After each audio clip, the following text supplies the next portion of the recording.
In the newsroom. 10 years on, it's the longest running war to involve U.S. troops in America's history, and now it's the beginning of the end. In a special edition of the France 24 debate, we're going to be taking you on patrol to Afghanistan's Helmand province to witness the start of the drawdown of U.S. Marines. We followed the 1st Battalion to leave.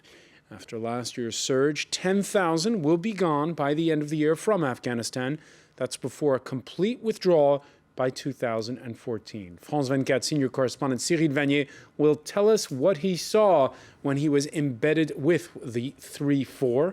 And after the report that he and Sylvain Rousseau prepared for us, we'll also get the reaction of our panel, which includes Afghanistan's ambassador to France. We're going to look at a nation hit by a 40% spike in casualties since the start of the year.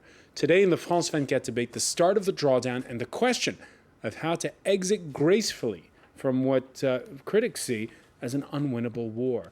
Assad Omar, welcome, and I should say welcome back to Paris. It's your second stint here as ambassador. Thanks for being with us.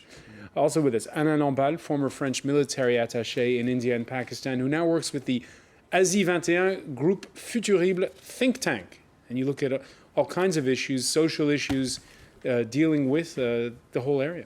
Yep. All right, thanks for being with us. For recipes on how to get armies to pack up and go home, we'll be turning to military historian Guillaume Lasconjayas. Thank you for being with us. You're with the French Military Academy's Institute for Strategic Research. Thank you for being with us. And he most notably written on counterinsurgency, I notice. Yeah, that's one of the major issues we are working on. And we'll get back to that shortly. By the way, we want to thank you for your feedback on the France 24 debate Facebook page and on Twitter, where you can always join us on @FrancoisF24. It's part of a two-part special for reporters, the France 24 investigative news magazine. Cyril Vanier, you and Sylvain Rousseau, you were embedded with the 3-4. What does 3-4 stand for? Well, 3-4 is the 3rd Battalion, 4th Marines, and it's one of the most illustrious Marine battalions in the Marine Corps. They were the ones, for instance, who took down the statue of Saddam Hussein in Baghdad at the beginning of the Iraq War. And they're also the battalion that have had the highest number of successive combat deployments. They've been deployed 7 times, and they're the very first unit to pull out of Afghanistan. Very first unit, and we're going to look without further ado at those images following the 3-4 in Helmand province. This morning is shaping up to be like any other. These Marines are going to track down Taliban fighters and risk their lives once again. They will be following the orders of Lieutenant Joseph Hansen. At 24 years old, he has been awarded 2 Purple Hearts for injuries in combat. Used to be excited, now it's just get everyone back safe. This is Helmand Province, southern Afghanistan, a vast stretch of nothing.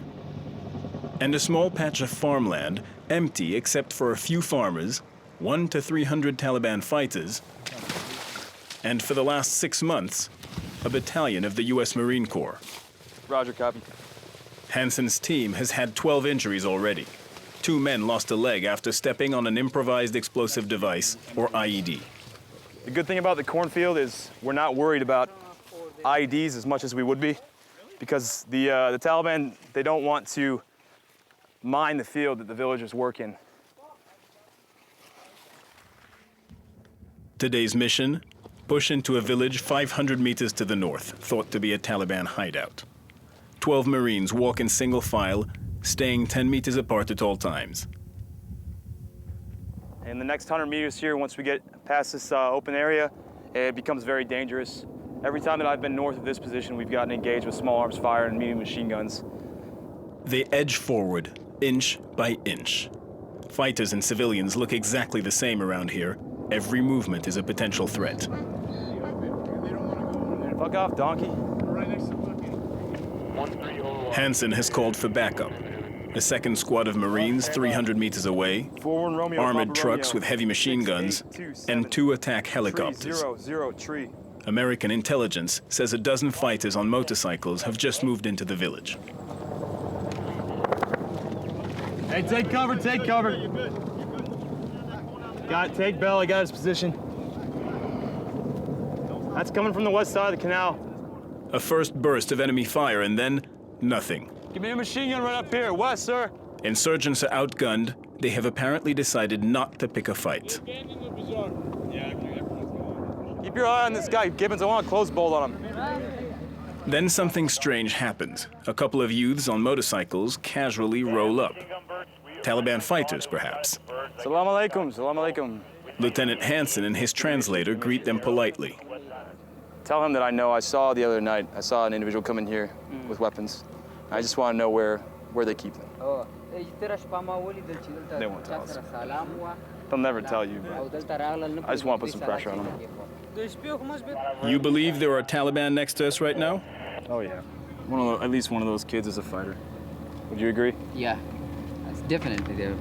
It's They how- bring weapon here. Definitely they bring ID here. Yeah. It's like I told you, even if they have 15 guys, they didn't want to get into a fight with us today, so all they have to do is leave their weapons inside. That's it. Because You're talking they to already- Taliban right now. Yes. 3 o'clock they come out and they open. Marines are not allowed to search houses without being invited inside. So the search for weapons and fighters is complicated, often impossible. Hey Gibbons, give me 2 for security, more yet. Hansen and his men have little choice but to leave. And the walk back feels different today. This was the team's very last patrol in Afghanistan before heading home. It's nice being here and doing the job that we've been training so hard to do, but at the same time, there's a lot of difficulties that we won't miss. The bad food, the no showers, being dirty all the time, getting shot at most of the time. We won't miss those things. Salam alaikum. This is what, 3 of what? Senge, Jordi. Shyam. About 2 kilometers away on a hilltop, tucked behind a wall of sandbags, the American flag flies discreetly between rows of tents. Welcome to the headquarters for the 3rd Battalion, 4th Marines, codename Darkside. 1,000 soldiers, and they are the first American unit to pull out of Afghanistan.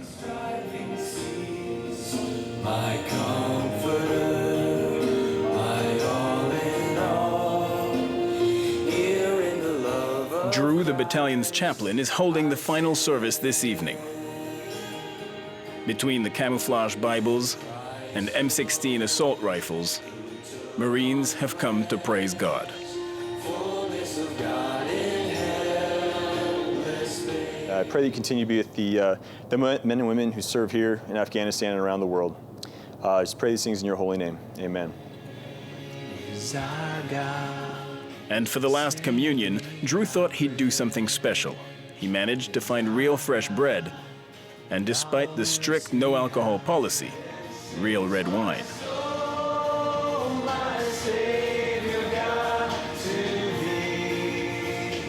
For the last 6 months, believers have been coming here searching for the inner strength to fight. Most Marines are hard as rocks. I mean, they're hard. They're devil dogs. What we do is kill people. But there's always that, man, it could be my last. But I look forward to it. As sick as it sounds, it's like, if it's my last, it's actually my first. It's my last breath here is my first breath in the presence of the Lord, which is, bring it on. Let's go. I'm ready now. I'm ready. Most Marines, however, would prefer to live as long as possible, and the best way to do that is to move around the battlefield at night. Good morning, third squad. It's 4 a.m. Marines pack water to resupply outposts under cover of darkness. Ready to go. The camps are close together. It's only 300 meters to the next one, across a field and a canal. We decide to stop at observation post number 41. You look nice with your mustache. You like that? Yeah, I like it. Who said that? I can't grow a mustache back in the States. Girls don't like it. Oh, yeah? Really? So I grow it here. Cool, Doc. Come on, ready to go. The next morning, we understand why it has such a good reputation. It has a running track, a pool, Guys, how's the water? It's good. Yeah? That's cool. Usually it's kind of cold, but today it's been real nice. We don't really have any like butter. Even pancakes for breakfast, Marine style. Is this marine cooking? Yes, that's best. We have like some powdered butter that we put a little bit of water in. So we're dipping the balls in the butter and kind of like frying them. Should turn out all right, maybe. How does it compare to home? It doesn't. A large Afghan villa in the middle of Taliban territory. Ideal for an observation post. So usually it's pretty soon. Occupants left the compound a long time ago. It now houses 12 Marines. And since the insurgents have not attacked or shot at the post for at least a week, the atmosphere is pretty relaxed. Can't stop. Even a little boring. It really sucks because every 5 seconds you're looking at your watch like, what day is it? What day is it? And it's the same day, just 5 minutes later. So I mean, it does get kind of boring and like drawn out in the last 2 weeks. To pass the time, Jonathan Tucker does what they all do, exercise over and over. I got to read it.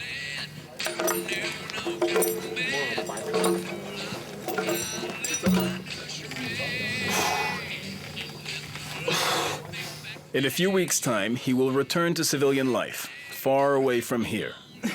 American soldiers will leave this area, replaced by a small number of British and Afghan troops. Not enough, though, to stop a Taliban advance. Staff Sergeant Adams has been in the military for a decade, long enough to know what will happen when the Marines pull out. Thousands of people will move in here.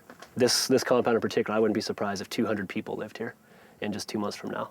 And the Taliban Possibly. Quite possibly, certainly. will be back in this area. Yes.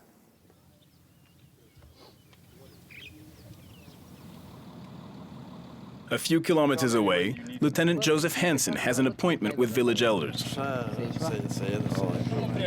The officer with the 2 Purple Hearts has come to hear their grievances, patiently, with his gun down and his helmet off. But he already knows what they're going to say. It's the same conversation every time. Our problem is simple. We want the Americans to leave. If they leave, the Taliban will leave. Why is it that they feel like they can come here with me, ask me to come meet with them, and demand things, but they can't do the same with the Taliban? But the Talibans don't respect us. They just do what they want. So we're asking you for a favor. Please leave our village and our houses so we can go back home. We will leave this entire area. When the attacks stop happening, we'll leave.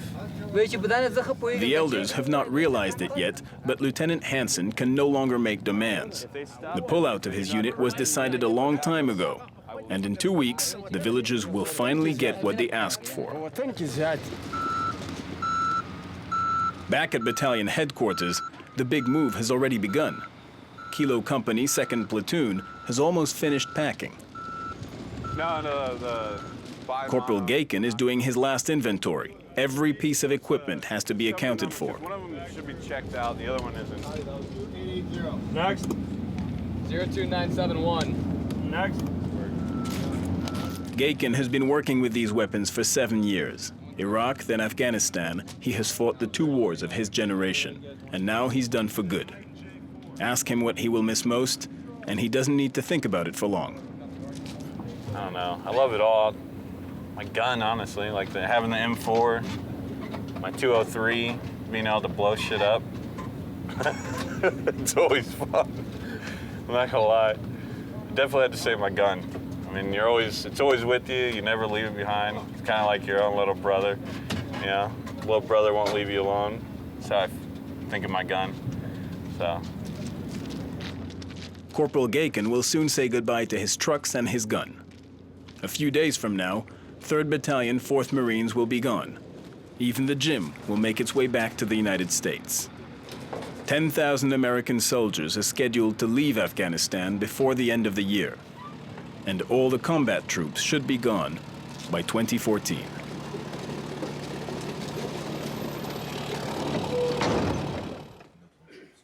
Cyril Vanier, we'll see that report in full, and reporters, the France 24 investigative news magazine. I've got to ask you a question, which is Lieutenant Hansen, running that group of guys, 24 years old, and he seems much older than his years. Yeah, it's one of the first things I noticed when I got there, not just with Lieutenant Hansen, but with all the Marines I met. I was always surprised to find out, I'm 30 years old, I was always surprised to find out I was the oldest one in every area where I went. And they told me being in the Marines, apparently, statistically, is said to age you. 1 year in the Marines is said to age you 4 years. That's what they told me. Let me ask you, Ambassador, are you sorry to see those men go? Unlike those men in that village who said, please leave. It's that because, the process of transition in Afghanistan to the full Afghan security of responsibility is on track. I mean, that was accounted. But will those villagers miss those Marines? Yeah. Is that because they are leaving, as you were saying, it was not correct. You said that there's a Taliban territory. It's not anymore Taliban territory. Taliban were there, it's true. They've been cleaned up this region. Now they are leaving, and they are being taken over by Afghan army and Afghan police. And actually, latest news, maybe you're not just that some Taliban, of course, they tried to come back, but it was defended by themselves, by villagers. It was very clearly said that they don't want Taliban, but now is a time that maybe if they leave, they can defend themselves. Yes, that was very good news. Guillaume Lasconjaes, do you agree? In a way, yes. I guess there is still a lot to do, but progress is on tracks. But one must not forget that this is one village, and Afghanistan is a huge country, and it may progress in one area, and it may go deeper in another. So it's much more complicated. Before we go to the break, Alain Lamballe, your thoughts looking at that report about the U.S. Army and the Marines? What were your thoughts when you watched the Marines in that report? Well, I mean, it's a very difficult experience for them, as in fact for all the allies who are there, because they don't know the country, they don't know the people, they don't know the language, and it's really a great experience. So to come back to the point you mentioned, I think the situation, of course, is very much different according to different regions where we're talking about. The problems will be in the future. Will the Afghan police and the Afghan army be sufficient in trends, and will they be enough, well enough trained to cope with the situation? That's the main problem, of course. And we're going to pick up on what comes next when we return. Stay with us. This is the France 24 debate.